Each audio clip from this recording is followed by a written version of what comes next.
نماز کے جس رکن کو ادا کرنے کی طاقت ہو وہ ادا کرنا واجب ہے. مثلا آپ قیام کر سکتے ہیں لیکن رکوع نہیں کر سکتے تو قیام کر لیجئے.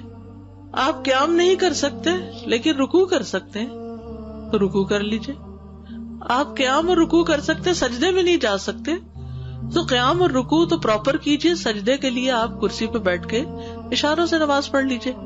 اسی طرح بعض اوقات قیام نہیں ہوتا، جیسے رمضان میں قیام ہوتا ہے نا، قیام اللیل، تو آپ کیا کرتے ہیں، کچھ دیر کھڑے رہتے ہیں پھر بیٹھ جاتے ہیں. لیکن رکوع اور سجدہ آپ کر سکتے ہیں تو رکوع اور سجدہ کرتے جائیں. یہ نہیں کہ ایک دفعہ بیٹھے تو ہر چیز بیٹھ کے کر رہے ہیں. تو یہ یاد رکھیے کہ نماز کا جتنا رکن آپ ادا کر سکتے ہیں، اگر سارا وقت کھڑے نہیں ہو سکتے، آدھا بھی ہو سکتے تو آدھا کھڑے ہو جائیں پھر بیٹھ جائیں. لیکن جب رکوع کا ٹائم ہے تو کھڑے ہو جائیں پھر رکوع کر لیں. بیٹھ کر رکوع اور سجدہ کرنے کا طریقہ ابن عمر سے مروی ہے، وہ کہتے ہیں رسول اللہ صلی اللہ علیہ وسلم اپنے ایک بیمار ساتھی کی عیادت کے لیے نکلے، میں بھی آپ کے ساتھ تھا. جب اس کے پاس پہنچے تو کیا دیکھتے کہ وہ ایک لکڑی پر نماز پڑھ رہا ہے اور سجدہ کرتے وقت اپنی پیشانی اس پر ٹیکتا ہے. آپ صلی اللہ علیہ وسلم نے اس کی طرف اشارہ کیا تو اس نے لکڑی کو پھینک دیا اور اس نے تکیہ پکڑ لیا. تو رسول اللہ صلی اللہ علیہ وسلم نے فرمایا اس کو بھی ہٹا دو، یعنی تکیے کو. اگر تم استطاعت رکھتے تو زمین پہ سجدہ کرو، نہیں رکھتے تو اشارے سے پڑھو اور اپنے سجدوں کو اپنے رکوع سے زیادہ جھکاؤ. یعنی تکیے، تختے، کسی چیز پہ پڑھنے کی ضرورت نہیں، ٹیبل پہ کسی بھی چیز پہ سر رکھنے کی ضرورت نہیں. اور یہ حدیث یاد رکھیے. عبدالعزیز بن باز کہتے ہیں کہ زمین یا کرسی پر بیٹھ کر نماز ادا کرنے کے لیے واجب ہے کہ وہ سجدہ کرتے وقت اپنے رکوع سے زیادہ جھکے. بس یہ یاد رکھیے. لیکن سجدے کی حالت میں اس کے لیے واجب ہے کہ اگر استطاعت ہو تو زمین پر ہاتھ رکھے اور رکوع میں دونوں گھٹنوں پر، یعنی جیسے نیچے بیٹھ کے کوئی پڑھ رہا ہے تو رکوع کے وقت کیا کرے، گھٹنوں پر ہاتھ رکھ لے، اور سجدے کے وقت کیا کرے، زمین پر ہاتھ رکھ لے. لیکن کوئی لکڑی اور بینچ اور یہ کچھ بھی رکھنے کی ضرورت نہیں.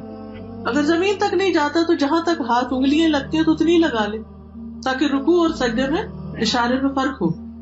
لیکن اگر استطاعت نہ ہو تو اپنے ہاتھ گھٹنوں پر ہی رکھے، جیسا کہ نبی صلی اللہ علیہ وسلم سے ثابت ہے کہ مجھے 7 ہڈیوں پر سجدہ کرنے کا حکم دیا گیا ہے. پیشانی، اور آپ نے ناک کی طرف اشارہ کیا، دونوں ہاتھ، دونوں گھٹنے اور پاؤں کی انگلیاں. اور جو شخص ایسا کرنے سے عاجز ہو اور کرسی پر بیٹھ کر نماز ادا کرے تو اس میں کوئی حرج نہیں. یعنی زمین پہ نہیں بیٹھ سکتا تو کیا کرے، کرسی پہ بیٹھ جائے. فاتقوا اللہ ما استطعتم.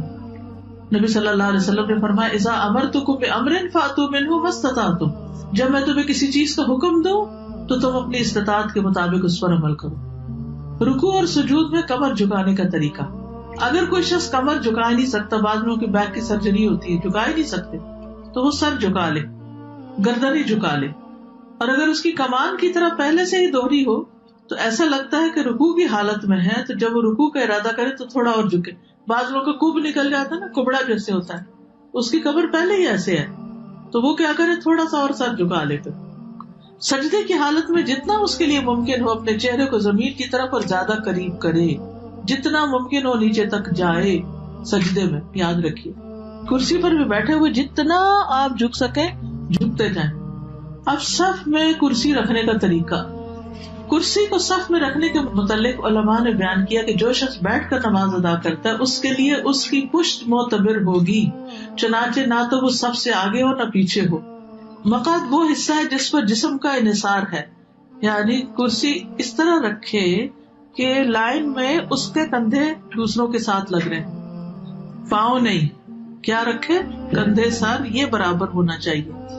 اس لیے اگر نمازی ابتدا سے اختتام تک کرسی پر بیٹھ کر نماز ادا کرے گا، یعنی اول سے آخر بیٹھا ہی ہے، جیسے بہت سے بزرگ ہوتے ہیں نا، وہ کھڑے ہی نہیں ہوتے، بیٹھا ہی بیٹھا ہے، تو وہ اپنے بیٹھنے والی جگہ کو صف کے برابر کر دے گا. یعنی یہ جگہ صف کے برابر ہو جائے گی اور پاؤں کہاں ہوں گے، آگے نکلے ہوئے ہوں گے.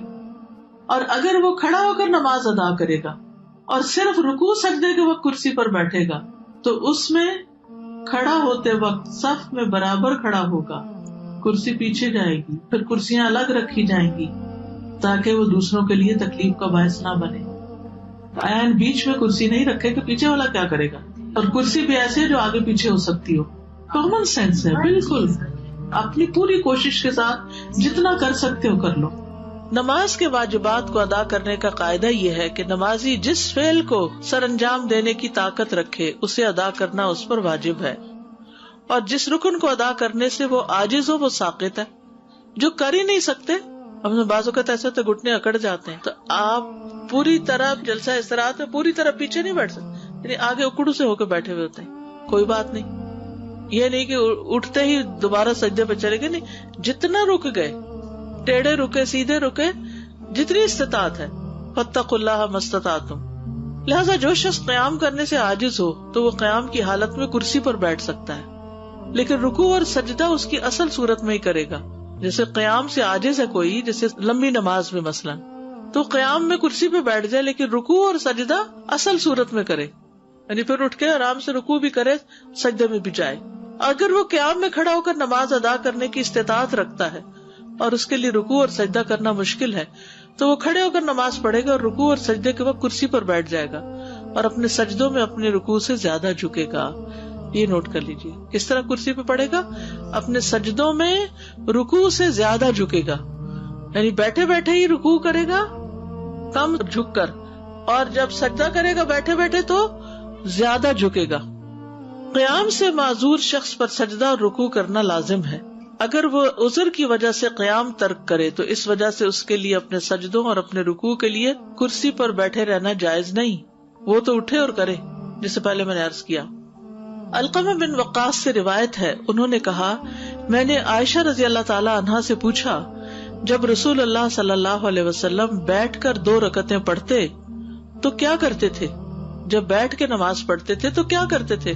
انہوں نے جواب دیا، آپ ان میں قرات کرتے رہتے، جب رکوع کرنے کا ارادہ کرتے تو کھڑے ہو جاتے، پھر رکوع کرتے تھے، یعنی قیام میں بیٹھ جاتے لیکن رکوع کے وقت پھر کھڑے ہو جاتے۔ سمجھ آ گئی بات؟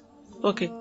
سجدہ اور رکوع سے معذور شخص پر قیام کرنا لازم ہے، یعنی اگر کوئی شخص کھڑا تو ہو سکتا ہے لیکن رکوع اور سجدے میں نہیں جا پاتا تو کم از کم قیام ضرور کرے۔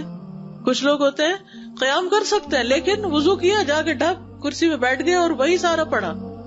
نہیں، اگر آپ کھڑے ہو کے کھانا پکا سکتے کچن میں تو نماز میں آ کے کیوں بیٹھ گئے؟ پھر وہ کبھی کہتے ہیں کہ ہمارے لیے بیٹھنا اٹھنا مشکل تو ہے لیکن اجر بھی ہے، صبح فجر کے وقت بیڈ سے بھی تو اٹھتے ہیں نا ہم۔ پھر اسی طرح یہ ہے کہ کرسی کو پکڑ کے اٹھ جائے اگر ویسے نہیں اٹھ سکتے، ویسے بھی تو نماز کے لیے ٹیک لگا کے اٹھتے ہیں نا ہاتھوں کی، ٹھیک ہے نا؟ تو فاتقوا اللہ ما استطعتم، جتنی استطاعت ہے اتنا کام کرتے جاؤ۔ اگر وہ رکوع اور سجدہ اصل صورت میں ادا کرنے سے معذور ہے تو اس وجہ سے اس کا قیام کو چھوڑنا اور حالت قیام میں کرسی پر بیٹھنا جائز نہیں۔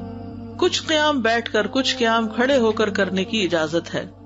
حضرت عائشہ کہتی ہے کہ رسول اللہ صلی اللہ علیہ وسلم بیٹھ کر بھی نماز پڑھتے تھے، آپ بیٹھے ہوئے قرات فرماتے، جب آپ کی قرات سے اتنا حصہ بچ جاتا جتنی 30 یا 40 آیتیں ہوتی ہیں تو آپ کھڑے ہو جاتے اور کھڑے ہو کر ان کی قرات فرماتے، پھر رکوع کرتے، پھر سجدہ کرتے، پھر دوسری رکعت میں بھی ایسا ہی کرتے۔